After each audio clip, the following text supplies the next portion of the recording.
মুমিনের ঠিকানা। দিদার চেয়ে কাঁদো তোমরা, দিদার চেয়ে কাঁদো তোমরা, হও গো নবীর দিওয়ানা। কই সুবহানাল্লাহ সুবহানাল্লাহ। মদিনা মদিনা আশিক মুমিনের ঠিকানা। মদিনা মদিনা আশিক মুমিনের ঠিকানা। আরে অনেক ঢোল আমি বাজি, তুই ব্যঞ্জন বাজিতে ফিট করে তোরা এমন যদি সুবহানাল্লাহ বলে ওরা বুঝতে পারবে যে হ্যাঁ সুবহানাল্লাহ করে বলতে বলছে, বুঝতে পারলি? তোরা যদি সাত না দিস তাহলে আর কোথা যা। যদি ঘরের বউ যদি আমার না হয় তো পরের বউ তো মারবে নাকি? মাওলানা সাহেব দোয়া করবেন, বলে কি দোয়া হবে? বলে দোয়াটা হলো এটা, বউকে চুমু খাওয়া যায় কিনা, বউয়ের রেখে খাওয়া যায় কিনা? বলছে হ্যাঁ খাওয়া যায়। তাহলে আপনার কথা শুনে কেন মার খেলাম আমার চাচাইতো ভাইয়ের কাছে? বলে কেন? বলে বউটা আমার নয়, চাচাইতো ভাইয়ের, তাহলে তো মার খাবে। তাই এখন থেকে সুবহানাল্লাহ জায়গায় জায়গায় বলবেন, চাচাইতো ভাইয়ের মতো করবেন না, তাহলে বাটাম ছাড়িয়ে দেবে।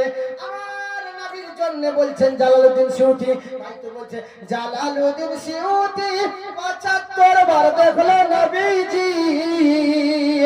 জালালউদ্দিন সিউতি ৭৫ বার দেখলো নবীজি। এতবার দেখিবার পরে, এতবার দেখিবার পরে আরে তৃপ্তি তাগার হলো না। মদিনা মদিনা আশিক মুমিনের ঠিকানা। মদিনা মদিনা আশিক মুমিনের ঠিকানা। দিদার চেয়ে কাঁদো তোমরা, দিদার চেয়ে কাঁদো তোমরা, হও গো নবীর দিওয়ানা।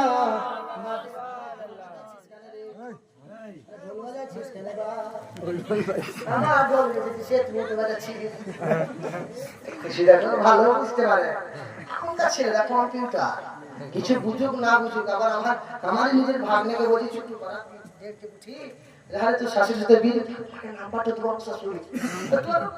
কবুল করতে দেরি করবে না।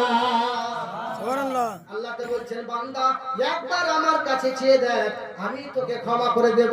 মায়ের কাছে গেলেন আর কাঁদতে লাগলেন, মাগো আমি তোমার গায়ে হাত তুলে দিয়েছি, বা মাগো আমি তোমাকে গালি দিয়েছি, মাগো তোমার বাবা মায়ের মনে আঘাত দিয়েছি।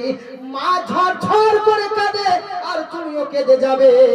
কেঁদে যাওয়ার পরে মায়ের কাছে কাঁদতে কাঁদতে মা নিজেই বলবে বেটা তোকে ক্ষমা করে দিলাম, মাফ করে দিলাম। তুমি কাঁদতে কাঁদতে মাকে মানিয়ে নিলে, কাঁদতে কাঁদতে বাবাকে মানিয়ে নিলে, কাঁদতে কাঁদতে